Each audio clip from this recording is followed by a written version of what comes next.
Ya Rahmanu ya Rahim, ya Maliku ya Kudus, ya Salamu ya Mukmin, ya Muhaimin ya Aziz, ya Jabbar ya Mutakabir, ya Khaliku ya Bari.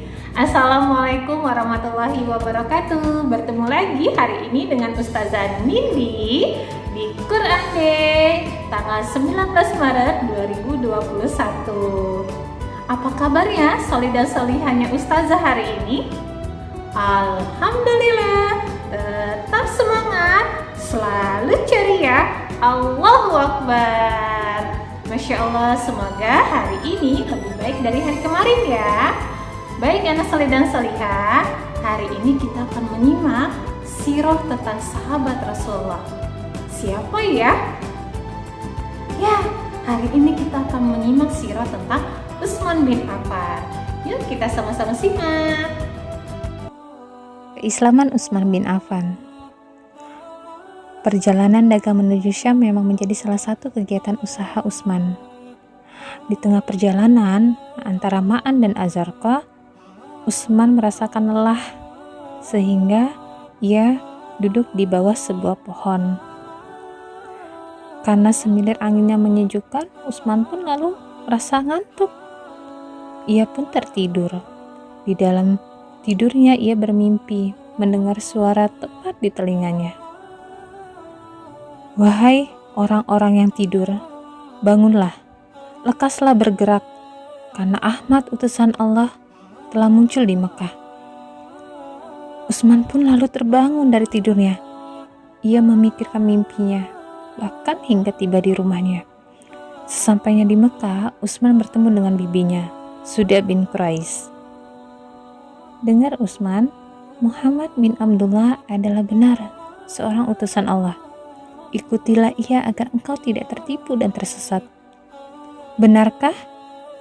Tanya Utsman penasaran. Tidak perlu engkau ragukan lagi kebenaran yang dibawa Muhammad. Ia diutus untuk melenyapkan kebiasaan menyembah berhala. Turutlah berjuang bersamanya agar kemuliaan dunia dan akhirat kelak engkau dapatkan, kata bibinya. Utsman pun menemui sahabatnya yaitu Abu Bakar As-Siddiq. Utsman pun lalu menceritakan semua mimpinya. Wahai Utsman, demi Allah, sesungguhnya engkau adalah seorang lelaki teguh yang mengerti tentang kebenaran dan kebatilan. Benar, Muhammad adalah utusan Allah.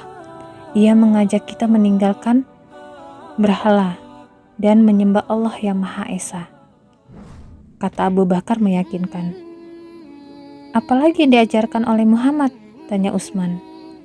Muhammad mengajarkan kita untuk berbakti kepada orang tua, menghargai sesama, berlaku adil, dan kebaikan lainnya, jawab Abu Bakar. Jika begitu, mari kita temui Muhammad.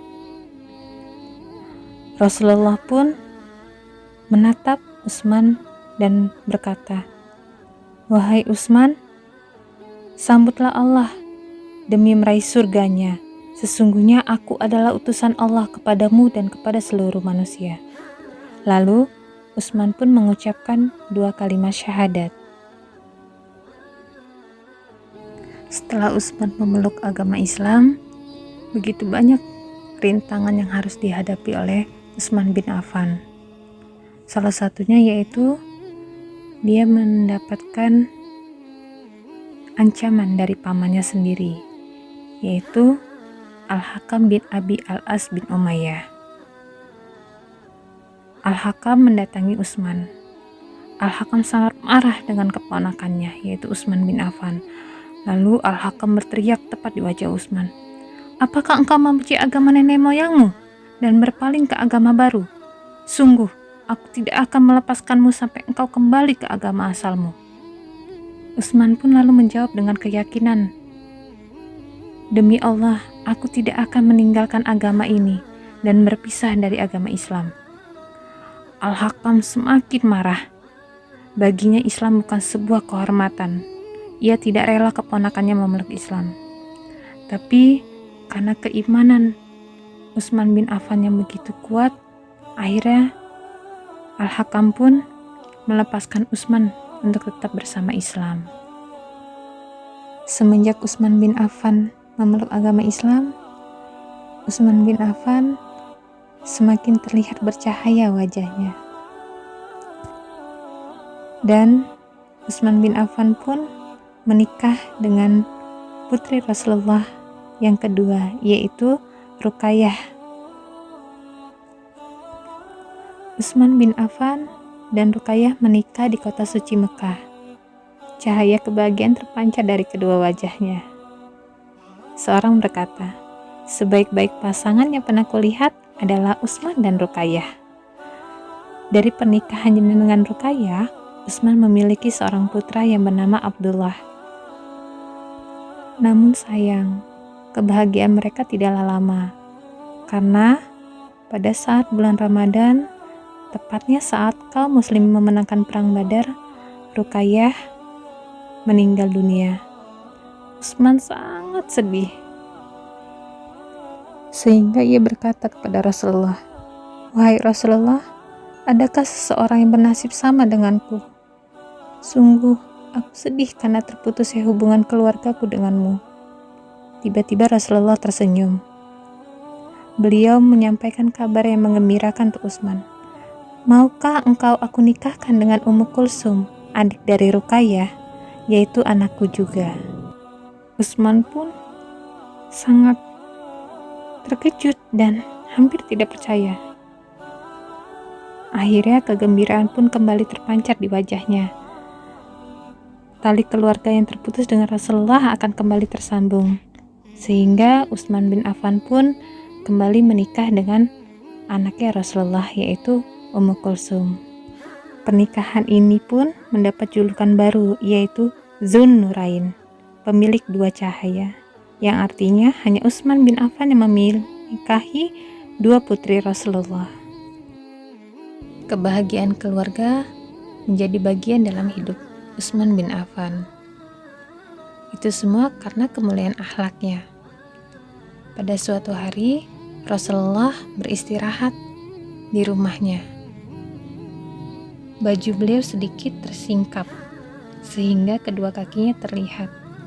Abu Bakar meminta izin untuk masuk, lalu beliau mengizinkannya tanpa mengubah posisi duduknya. Begitupun pada saat Umar bin Khattab datang, beliau meminta izin dan Rasulullah mengizinkan tanpa mengubah posisi duduknya. Lalu pada saat Utsman bin Affan meminta izin, Rasulullah langsung merubah posisi duduknya dan merapikan bajunya sehingga tertutup kakinya. Melihat itu semua, Ibunda Aisyah merasa heran, lalu bertanya pada Rasulullah, "Wahai Rasulullah, kenapa pada saat ayahku dan Umar bin Khattab datang, engkau tidak merubah posisi dudukmu, tapi pada saat Utsman bin Affan datang, engkau merubah dan merapikan bajumu sehingga kakimu tertutup?" Rasulullah pun menatap Aisyah, lalu berkata, "Wahai Aisyah, aku begitu malu kepada Utsman, sebab malaikat pun malu kepadanya. Utsman sangat pemalu. Aku khawatir jika aku tidak merubah posisi dudukku, Utsman tidak akan mengutarakan niatnya atau maksud kedatangannya." Ya, sifat malu adalah sifat mulia, sehingga sifat ini bisa mendorong seseorang untuk melakukan ketaatan dan menjauhi kemaksiatan. Selain rasa malu, Utsman bin Affan pun memiliki akhlak mulia lainnya. Beliau terkenal santun, penyayang, dermawan, dan selalu menjaga lisannya sehingga ia tidak pernah berbicara kasar dan menyakitkan.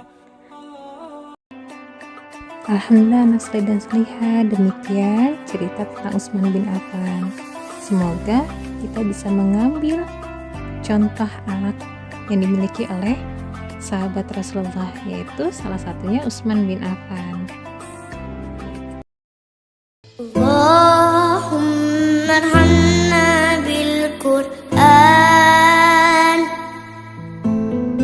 waj'alhu lana imaman wa nura wa hudan wa rahmah